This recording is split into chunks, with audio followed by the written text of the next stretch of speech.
dirinya sunat, yaitu sunat akhirnya yang dikerjakan oleh anak manusia. Pada waktu itu, kamu tentang Kristus tidak termasuk kewargaan Israel dan tidak mendapat bagian dalam pertemuan yang dijanjikan, tanpa pengharapan dan tanpa Allah di dalam Dia. Tetapi sekarang di dalam Kristus Yesus, kamu yang jauh-jauh sudah menjadi dekat oleh darah Kristus. Karena Dialah damai sejahtera kita yang telah mempersatukan kedua pihak dan merobohkan tembok pemisah, yaitu persekutuan.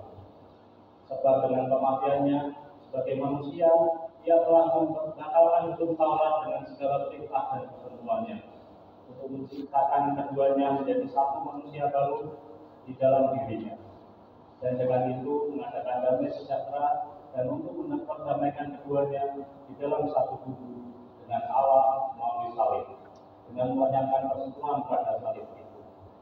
Ia datang dan memberitakan damai sejahtera kepada kamu yang jauh dan damai sejahtera kepada mereka yang dekat. Karena melalui Dia kita kedua pihak dalam satu roh beroleh jalan masuk kepada Bapa. Demikianlah kamu bukan lagi orang asing dan pendatang, melainkan kawan keluarga dari orang-orang kudus dan anggota-anggota keluarga Allah, yang dibangun di atas dasar para rasul dan para nabi, dengan Kristus Yesus sebagai batu tunjur. Di dalam Dia tumbuh seluruh perbangunan, tapi tersusun menjadi bait Allah yang kudus di dalam Tuhan.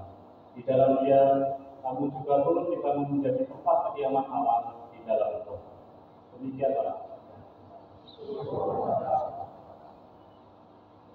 Dengan berdiri kita membaca Injil Kristus yang diambil dari Markus. Injil Markus pasal 6 dimulai ayat 30.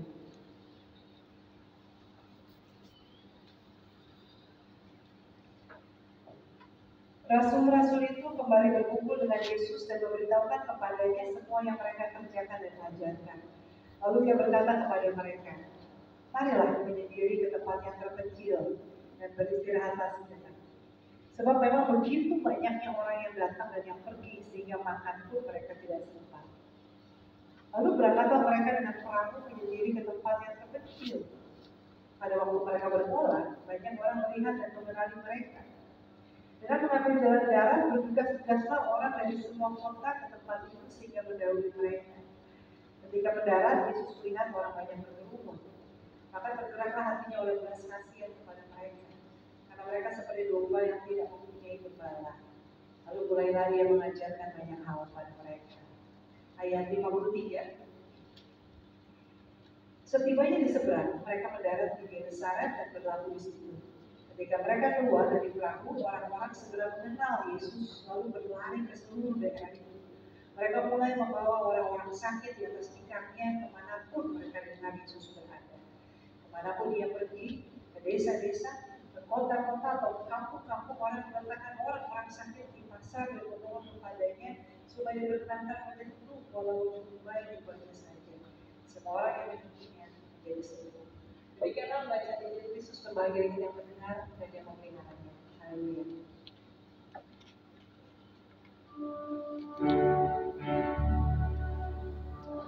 Haleluya, haleluya.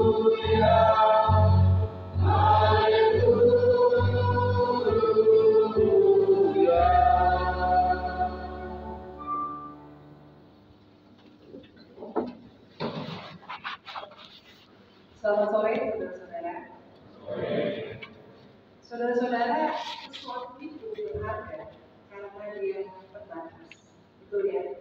Sesuatu yang limited edition biasanya lebih mahal. Kenapa emas itu mahal? Logam mulia itu mahal karena konon terbatas. Dan mestinya juga kita memperlakukan air, tanah, bumi ini juga dengan berharga karena terbatas. Saudara-saudara, manusia ini lebih tidak terbatas ya, produksinya bisa terus-menerus. Tetapi hidup manusia itu menjadi berharga kenapa? Karena hidup kita terbatas. Kita bisa sakit kalau nggak makan dan istirahat yang baik. Kita ada expired date, kita meninggal. Dan kita menyadari bahwa kita tak akan selamanya muda, maka kita menyadari hidup kita itu terbatas, sehingga makanya waktu-waktu kita di dunia itu lebih berharga. Nah, saudara-saudara, karena kita menyadari bahwa keberhargaan kita ini karena sifatnya yang terbatas, maka mestinya kita punya prioritas. Ya. Kita menyadari hidup kita, waktu kita di dunia terbatas, energi kita terbatas, kita tidak bisa berada di 5 tempat pada saat yang bersamaan, atau kita tidak bisa mengerjakan semua yang kita mau, kita harus punya prioritas. Namun sayangnya manusia seringkali memilih untuk mencurahkan energinya pada hal-hal yang mestinya tidak menjadi prioritas. Pikiran kita mumet, pusing, gak bisa tidur, gak bisa makan, marah, ngambek, dan sebagainya karena kita peduli pada hal-hal yang sebenarnya gak penting. Kita peduli pada apa awalnya. Kita peduli pada komentar netizen yang tidak kenal kita, tidak memberi kita makan, tidak membesarkan kita, dan itu bikin kita ada pikiran, insecure, dan sebagainya. Kita seringkali peduli pada penilaian dunia, sehingga kita menghabiskan waktu kita cari uang supaya penampilan kita keren, supaya dunia menerima kita atau mengakui bahwa kita ini keren. Padahal itu semua juga tidak penting. Tapi energi kita, waktu kita habis. Energi di sini kita tidak ngomongin soal energi keringat, tapi energi pikiran, energi mental. Ya walaupun tentunya energi keringat juga lebih terbatas.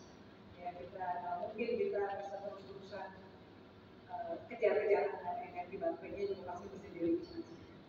Susah kita sering kali juga dalam relasi kita dengan Tuhan, kita peduli pada apa yang kurang dalam hidup kita. Kita merasa Tuhan, kau di mana Tuhan, kenapa kau tidak berjodoh aku? Karena ada hal-hal yang saya minta yang tidak ada. Atau kita merasa kurang diperhatikan, Tuhan kurang adil bagi kita. Padahal mestinya kita bisa melihat kalau dalam relasi kita bicara soal keadilan yang lebih luas. Kita nggak cuma melihat piring saya itu kurang apa, maksudnya piring kalau kita lagi makan, tapi kita melihat ke sebelah ada makanan dari atas piring. Jadi pokoknya aku ada tempe atau dari itu buah atau makan yang instan. Tapi jangan-jangan kalau kita melihat ke sebelah mereka piring yang kosong. Ini metafora ya sebenarnya yang ngomongin piring. Tapi begitu menghabiskan energi kita, relasi kita dengan Tuhan, kita isi dengan keluh kesah kita, bukan kepedulian kepada yang lain. Kita lebih sering peduli tentang perasaan kita. Kita nggak peduli dengan orang lain. Kita peduli dengan pergumulan kita nggak peduli dengan pergumulan orang lain. Sehingga seringkali kita ada orang susah, kita mengatakan, saya juga susah lah. Siapa sih yang ada masalah dalam hidup? Ya udahlah, nasib. Biarlah itu menjadi tanggungan. Nah, saudara-saudara, ini kita melihat apa yang menjadi prioritas Tuhan Yesus. Tuhan Yesus tahu waktunya di dunia terbatas. Bahkan masa pelayanannya hanya 3 tahun. 3 tahun itu waktu yang memang bisa panjang kalau kita tak nikmati, kalau itu sesuatu yang seragam. Itu 3 tahun dalam arti disambut dengan banyak orang yang mendengar pengajarannya, menjumpai Tuhan Yesus. Maka 3 tahun itu sebetulnya waktu yang karena Tuhan mengetahui bahwa hidupnya di dunia ini singkat, waktunya terbatas, maka kita lihat apa yang Yesus lakukan. Dikatakan bahwa mereka dikelilingi orang banyak, baru sampai makan saja mereka tidak sempat. Mereka tidak sempat istirahat. Tuhan tidak pakai waktu ini, kita tidak ngomong soal life and work balance, mental health, yang di zaman sekarang. Tapi Tuhan kita disini kalau punya waktu sebentar di dunia. Jadi dia gunakan semaksimal. Nah, tapi saudara-saudara, semaksimal pun sebagai manusia Yesus adalah Tuhan yang butuh istirahat. Dan ada 2 sebab. Yang pertama dikatakan bahwa murid-murid itu baru kembali dari perjalanan mereka. Jadi Tuhan Yesus itu mengutus muridnya ya pergi berdua-dua tanpa bawa bekal, tanpa bawa sendal jari, pergi memberitakan sendiri. Nah, sekarang mereka mau kembali. Lalu mereka mau apa? Body compress ya. Mereka mau cerita, berevaluasi, mungkin ada yang mengalami penolakan, ada yang mengalami keputusan dan sebagainya. Mereka perlu untuk bersama-sama itu. Tapi ada satu juga hal lain yang terjadi sebelum peristiwa ini, saudara-saudara, yaitu pembunuhan Yohanes Pembaptis. Ya, minggu lalu kita membahas tentang Yohanes Pembaptis yang ditunggal kepalanya di dalam penjara karena dia mengalami keadilan. Dan kita tahu kan Yohanes Pembaptis itu siapa? Yohanes Pembaptis adalah sepupunya, kerabatnya, saudaranya. Tapi bukan itu saja. Yohanes Pembaptis adalah satu-satunya manusia di muka bumi pada saat itu yang paham siapa Yesus, paham apa yang Yesus kerjakan. Ibunya dan saudara-saudaranya paham. Makanya pernah mereka mau menjemput paksa Yesus pulang. Karena mereka pikir mau sih Yesus bikin heboh, bikin kontroversi. Murid-muridnya yang mengikut Yesus setiap hari juga tidak paham ya berkali-kali terus berkali-kali. Bodoh sekali, dan belum mengerti. Satu-satunya manusia di muka bumi yang paham siapa Yesus, apa panggilannya, adalah Yohanes. Dan orang itu mati karena kebenaran keadilan. Saudara-saudara, kalau kita di posisi Tuhan Yesus ya, ini bukan hanya sekedar duka cita grieving yang sifatnya alami. Ini sebelum grieving, proses berduka cita yang butuh waktu lama untuk prosesnya untuk heal ya, untuk sembuh di situ. Ada sebab orang merasa tidak adil. Sebagai manusia, kalau hidup terusin, banyak orang yang kalau tidak memproses duka cita kehilangan dengan baik, itu biasanya tuh ada banyak kemarahan yang masih. Kalau secara psikologi, maka sangat wajar kalau Tuhan Yesus butuh waktu beristirahat dan untuk memulihkan diri. Dan itu yang menjadi rencana Yesus dan murid-muridnya yang mereka pergi ke seberang, tetapi sampainya di seberang tempat yang lebih agak kecil sudah ditunggu oleh orang banyak yang mengenai itu Yesus datang. Ada orang-orang banyak berlari dan membawa orang sakit mau mendengarkan. Dan Tuhan Yesus melayani mereka. Saudara-saudara, kenapa? Kenapa Tuhan Yesus tidak memprioritaskan dirinya? Bukankah orang yang hari itu sakit disembuhkan? Belum tentu sakit lagi. Ya kan 10 tahun lagi, 20 tahun lagi, kalau lebih kali dia pola makan itu lagi, dia akan tetap sakit lagi. Atau yang pastinya pasti tetap akan mati kan? Gak mungkin karena sakit disembuhkan Tuhan Yesus selalu gak mengenal apa. Orang-orang yang menerima pengajaran, oke mereka menerima pengajaran, mungkin mereka bertobat saat itu. Tapi kemana mereka? Saat Tuhan Yesus disalib. Kemana mereka saat Tuhan Yesus dipermalukan di Yerusalem? Kemana mereka saat para rasul pertama kali mengabarkan Injil? Kan mulai dari mana? Bukan mulai dari orang mereka menerima pengajaran Tuhan Yesus di Yerusalem, di Galilea, di mana-mana. Para rasul itu. Jadi ngapain Tuhan Yesus pada saat itu mengorbankan dirinya dan murid-muridnya untuk melayani orang-orang ini? Saudara-saudara, jawaban untuk pertanyaan mengapa ini adalah pada kalimat bergeraklah hati Yesus oleh belas kasihan kepada mereka. Karena mereka seperti domba yang tidak mempunyai gembala. Dan saudara, catatan sebelum saudara berpikir bahwa nggak punya gembala ini gembalanya kepada itu dalam arti pendeta bukan. Karena saat itu nggak ada yang namanya pendeta, nggak ada yang namanya gembala. Konsep gembala buat orang Israel adalah pemimpin bangsa, pemimpin rakyat.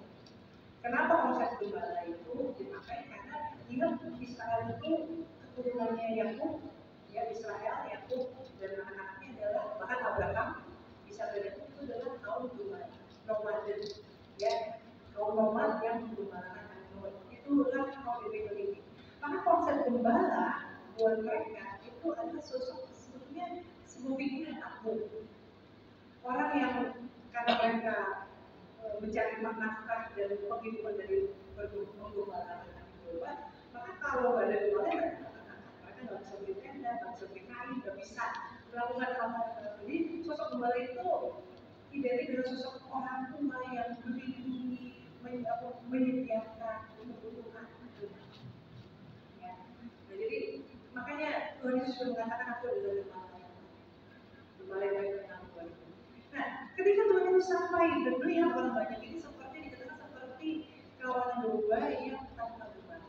Mungkin kalau dalam kehidupan kita kalau kita lihat ada seperti anak hilang ya, anak yang tidak diberi oleh orang tuanya, atau mungkin rakyat yang hidup dalam pemerintahnya korupsi, berfoya-foya, bayar biduan dan sebagainya, sementara rakyat hidup dalam kemiskinan dan tidak mendapat pendidikan dan keadilan. Kurang lebih seperti itu.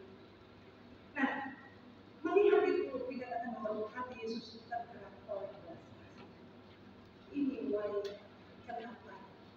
Saudara-saudara, kalimat itu ada sebuah kalimat yang saya pikir perlu kita ingat. Ukuran kemanusiaan adalah kemampuan kita memiliki belas kasih kepada orang lain.